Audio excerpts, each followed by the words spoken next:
that's getting up there on the screen, I'll take a second and introduce myself. My name is Caitlin Dosler-Gurman. I am the Center for Regenerative Ag Virtual Fence Program Manager.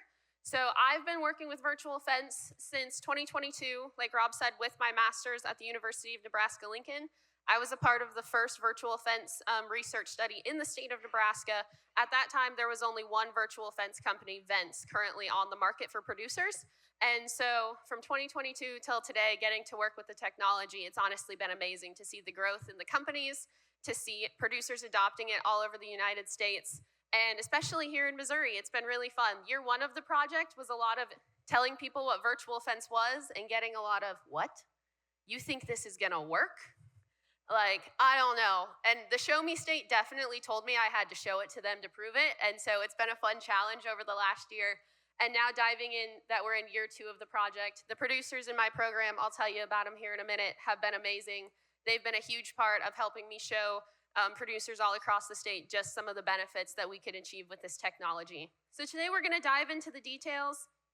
So the virtual fence program here at the Center for Regenerative Ag started when we got a $900,000 grant through the National Fish and Wildlife Foundation. And the goal of the grant was to bring virtual fence to Missouri producers with the intended goal of putting it on cover crop acres and expanding regenerative grazing opportunities throughout the state. My project has three main components. I have 5 private producers across the state who we gave 50 virtual fence collars to apiece, and they are my farmer mentors in the project. So whenever someone reaches out and wants to talk to someone using the technology, they are the phone numbers that I get to give out, and they get to talk to folks all across Missouri and sometimes even all across the United States. And so these folks have been instrumental the last year helping me spread education about the technology. And we work with 4 out of the 5 current virtual fence companies in the US, and they're the same companies that you see in the back of the room: Halter, No Fence, eShepherd, and Monil. The other 2 components of my project are creating farmer-to-farmer networks, so exactly what we're doing here today, getting you all together in a room to get a chance to learn about the technology and really kind of throw ideas around and inspire each other with what you're doing with it and what you would hope to do with it. And then finally is just the educational piece of it. So we have just over 600 callers throughout the state of Missouri with our program. The red stars on the map indicate our private farmer locations. We tried to kind of spread them out as best as we could across the state. And then the blue stars represent our university farm locations where we also have collars spread throughout the state. So the coolest part about some of these locations, if you're located anywhere near any of these stars or would like to visit one of these farms to see the collars in action, it's a simple phone call with me. I get you set up with the producer or the university research farm, and you can go out there and see how it works for yourself. So introducing virtual fence, I don't think I have to introduce it too much. You're all sitting here, so I hope you're excited to learn about it. When I was talking yesterday with a group of physics, PhD and master students trying to explain what virtual fence was, the definition I gave them was think about it for a shock collar for your dog, except on a cow. And the way their eyes grew when I said that, and they kind of lit up the room with questions, it was really exciting to see because they told me themselves they're not people that typically go through their day-to-day thinking about cows and thinking about how physics can affect agriculture. And so it was a really fun conversation with them. So virtual fence, a precision livestock technology that utilizes GPS that lets you, the producer, know exactly where your cattle are 365 days a year, 24 hours a day.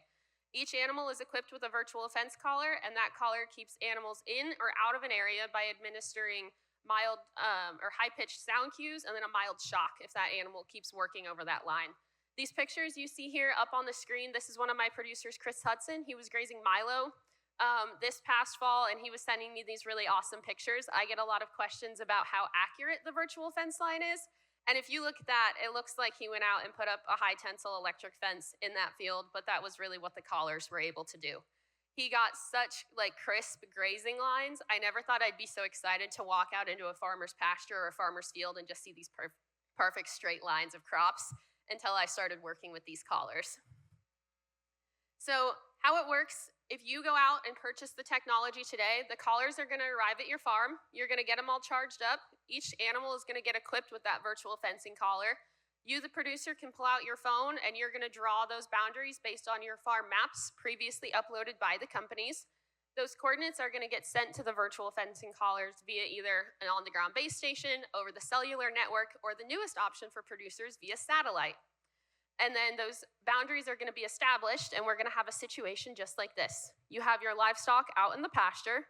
One of those livestock walks towards that virtual fence boundary. They're going to first hear that high-pitched audio cue, and that's going to be that animal's first sign to stop, go back to where you're supposed to be. Say another animal in the herd sees it, and she goes, I'm going to try that too, but I'm going to ignore that sound. She's going to be met with that electrical stimulus. The livestock can be met with that electrical stimulus up to 3 times, and then it cuts off for animal welfare safety at that point.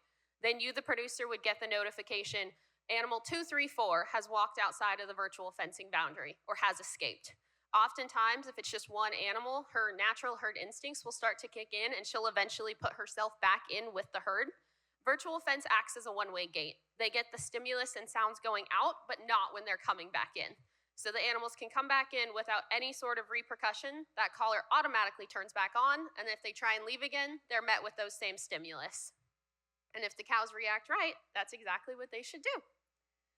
So hopefully you guys will be able to hear this. This was on Chris Hudson's farms with the Milo. I want to give you an idea of what that high-pitched cue those cows will hear. So here you just have a cow, and she's going to stick her head over the line while she's grazing, and you should be able to hear it.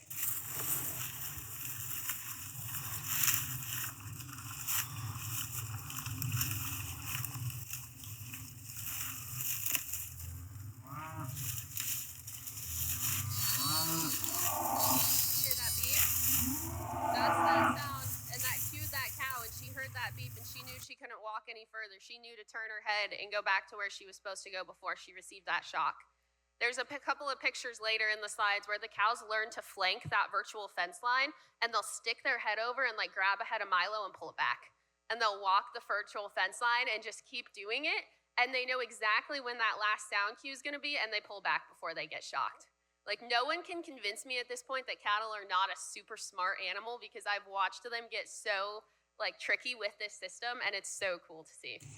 So training livestock to virtual fence is based off of associative learning. You have to train those animals how to properly respond to those boundaries, how to react when they run into them, all of those things. Average training process, they say, takes 5 to 7 days. I've seen it happen in as little as a couple of hours for some animals, and I've seen some animals take longer than that. So what you want to do, you want to have a strong physical perimeter fence around your area you're training your cows. Day 1 of training, you're going to overlay that virtual fence. So when the livestock start to interact with that physical fence, they're hearing that sound, they're getting that shock. Day 2, you're going to simply move one side of it in a little bit further. They're going to, again, start interacting with that sound and shock boundary more, but it's going to be pulled away from that physical fence so they can start to associate that as its own boundary. You're going to keep doing that all the way up till day 7 of training. And then by that point in time, hopefully you're in about an area half the size as what you started with, and you start to see your shock versus sound count on your app drop significantly. You want to see the sound numbers go up and the shock numbers go down, and that's a really good indication for you that your animals have learned that system. So cellular versus tower versus satellite-based systems. There's now 3 options for producers to pick from when choosing how you want to go about picking a technology with the virtual fence companies. So collars that use cellular network, I say it works the same way as the cell signal on your phone in most situations. If you can send a text, there's a good chance those collars work in that area for you. You wouldn't have to worry about a tower necessarily. Some systems require a base station. That base station basically acts as an on-the-ground relay point. The collars talk to the base station sends the information to the satellites, which then goes to that producer's phone. Sometimes we run into situations where an area might need multiple base stations, and that can sometimes become a high cost for producers, where the average cost of that base station is about $4,000.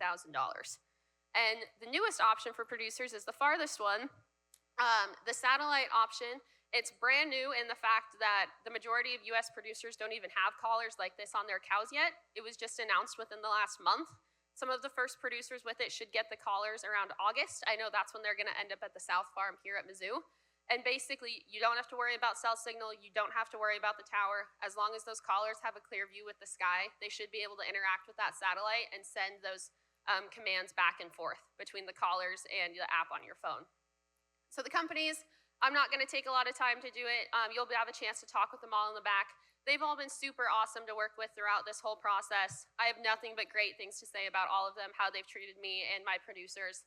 The only one you won't see today is Vents. The only reason we don't work with vents in our virtual fence program is the simple fact it's a battery-powered collar versus being solar charged. And here in Missouri, with the high-intensity grazing systems we use, those batteries wouldn't last very long, and you'd be having to go back a lot and change out batteries, and that would not be fun for you, and it would not be economical for your operation.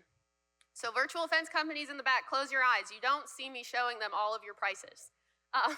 This is something that I am able to send out for producers if they request it. It's my price sheet. I try and update it about once a month. It basically just goes over kind of what the average cost for the collars look like across the board, any potential extra expenses that you might insure with those collars, whether they're solar charged or it's like a solar rechargeable battery type of a situation. And I'm happy to share this with anybody after, or we can always flip back to it for folks to get pictures of it. So virtual fence utilization.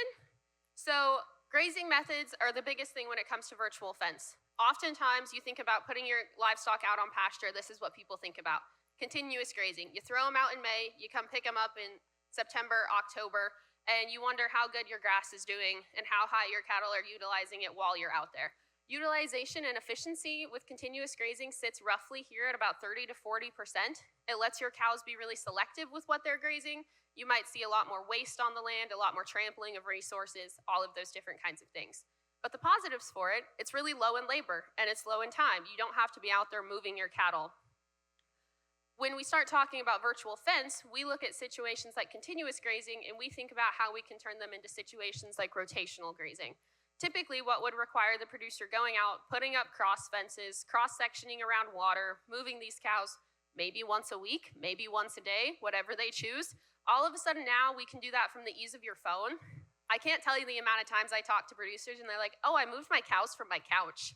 They're like, I moved my cows from the beach. I checked my cows today sitting on the beach. Like, from their kids' sporting games, all of those different types of things. It's been so much fun to hear kind of how producers are using it in like all of these random places.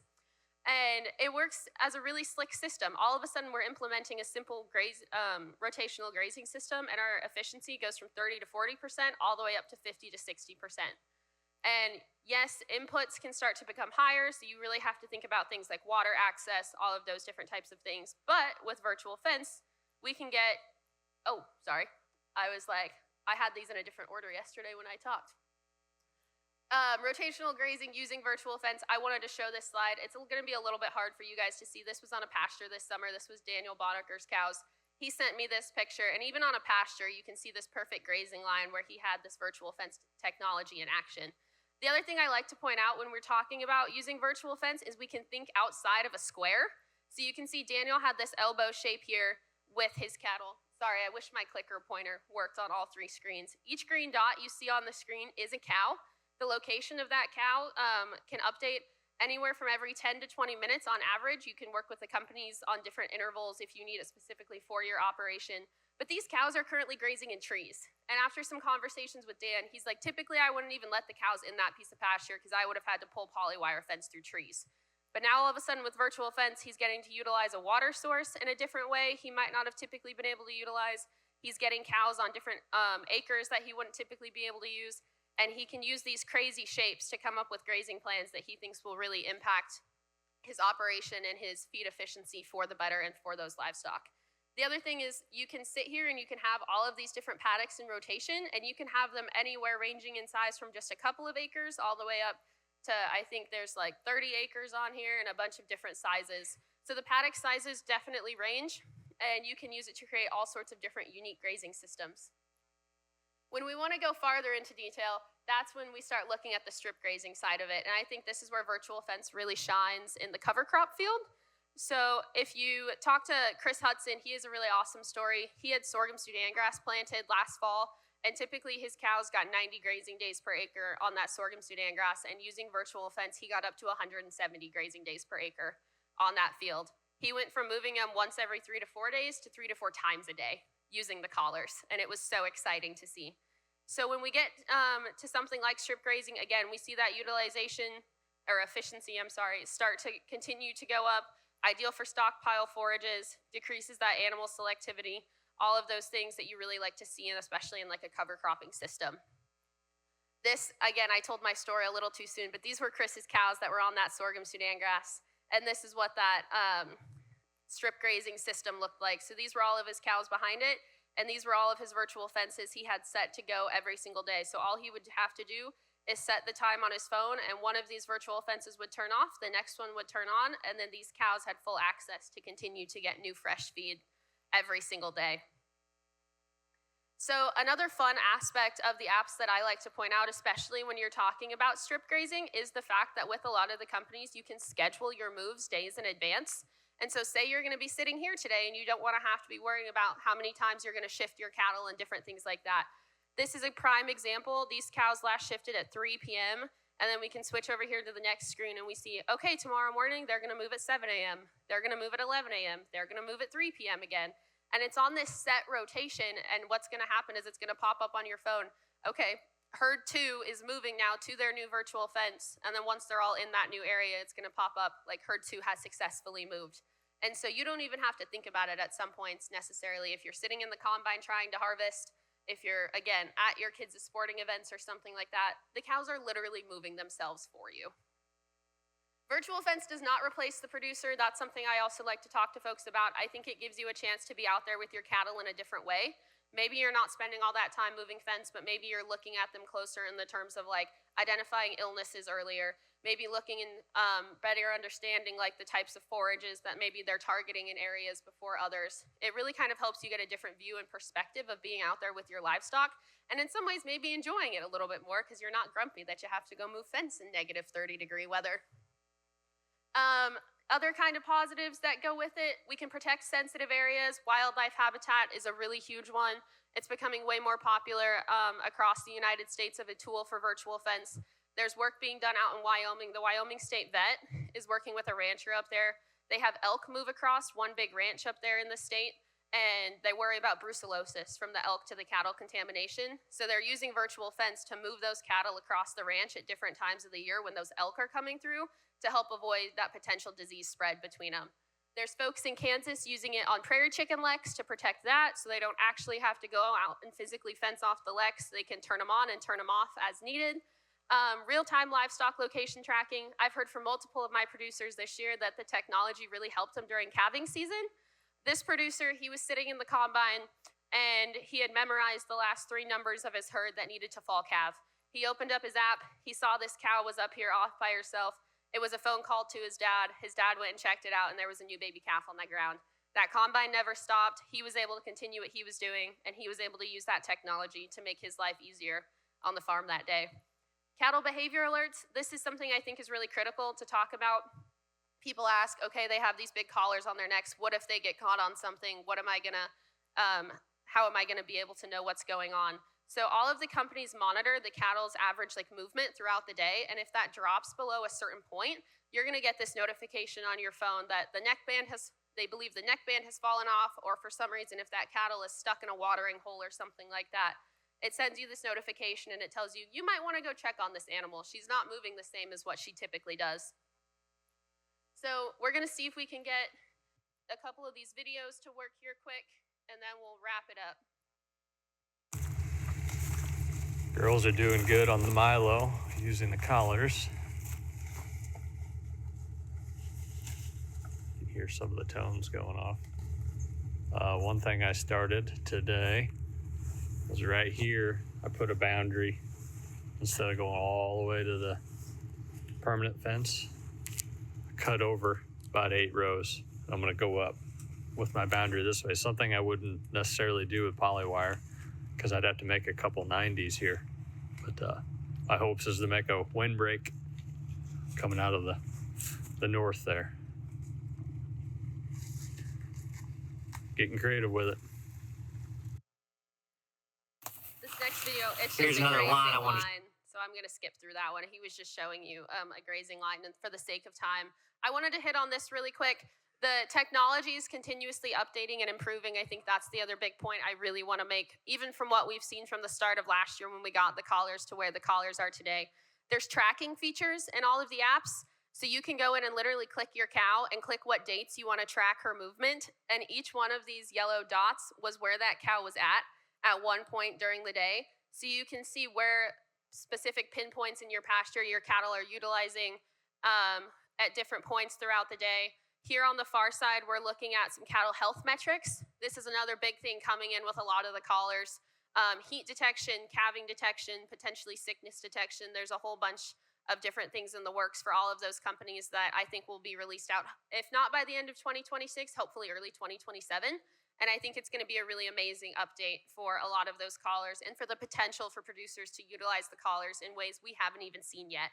I'm going to play this video for you here in the middle. It's going to be of Josh Payne's sheep herd, and you're going to be able to see all of the collars and the video of them moving throughout the pasture during the day so you could see what you could do with your herd.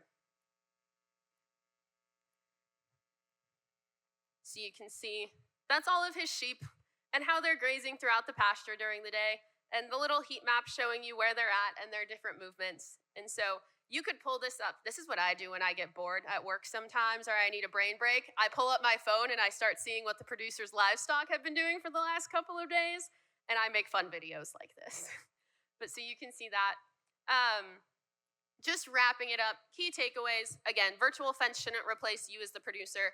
Always have that physical perimeter fence around your property. Virtual fence is amazing, but it does not work all the time. I will be the first one to say it. We've seen problems with the system. We're going to have a producer panel later. They'll each be able to talk you through some of the really awesome things of the technology and some of the things that haven't worked the best for us. And it's going to be that way with all new technology. It's really operational dependent. I encourage producers to break open their books, really look at the technology, and think about the return on investment before just kind of diving right into it. But with that, I think I have a couple of minutes here and I can take a couple of questions if folks have questions. Thanks, guys.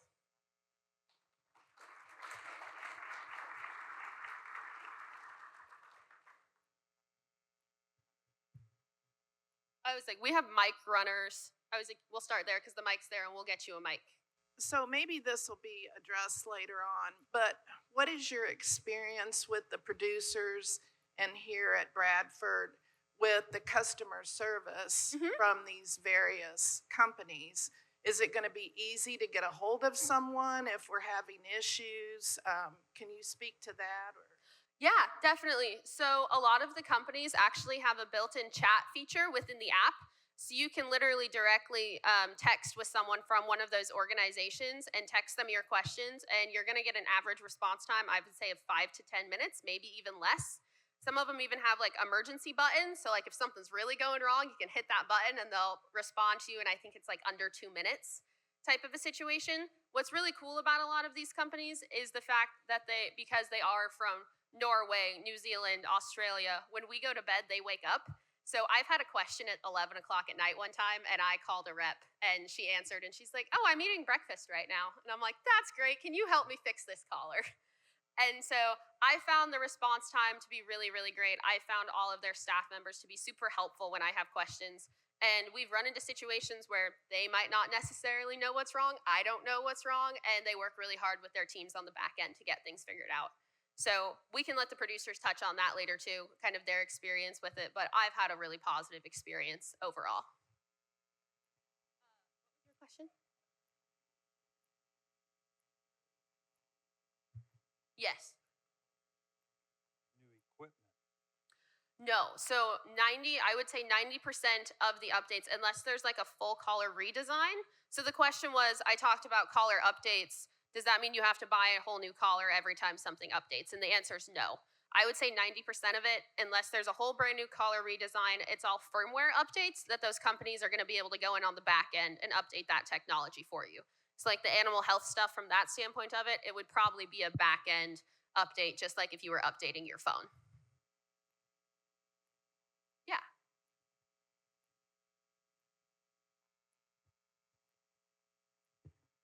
So if you have a larger area and you want to set up 2 paddocks, are you able to do that off of just the one? Yes. Like with one herd? Yeah, I mean, we're going to have 2 different, split your herd. Yes, definitely. So you can split your herd. So you can split your herd up into 10 groups. You can split your herd up into 2 groups. You can't have 2 virtual fence paddocks active for the same group, but if you want to split that herd in half, you can easily do that. Up at UNL, they did it one time. They split a pasture in half with virtual fence, and they had half the herd on this side and half the herd on this side, and the only thing in the middle of them was the virtual fence. And they tested that, and it worked really well. And they were able to keep those groups separated. Yeah. I don't know. I was like, Aaron, can you, or Felicity? So when the app is Oh. updating and stuff, like the software, Mm-hmm. just like your phone, it shuts off. So does all the fencing shut off with it, or does it just keep going? Say the first part of your question again. I'm sorry. When the app is updating, so you said Yes. something about updating the Mhm. app and stuff. Does the fencing stay on, and Yes. does everything keep working? Yes, everything keeps working the whole time. The only time you might run into issues is like if you're with a cellular caller and the cellular network drops, then you could run into issues, but it's not like your fences just turn off and your cows are loose. Oftentimes there's a backup feature in place where your cows will be in that virtual fence and that virtual fence will stay up right there for 24 hours. And as the cell service connection gets reconnected, then you're able to move them as much as you want. If it's longer than 24 hours, then you'll get a notification that that virtual fence is probably going to drop. But then by that point, you would hopefully have a plan in place to get out there and get some fence around those cows. I saw, yes. I think just hold it up really close. Oh, maybe not. There you go. Okay. Good morning, everyone. Well, my name is Makayla. I'm from Nigeria. I came from Federal University of Technology. I teach pastoral management and all that.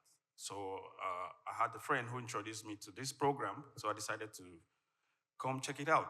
Although I had come across a representative from No Fence before, No Fence company, introducing us to the collar and so on. But I have a question. Yeah.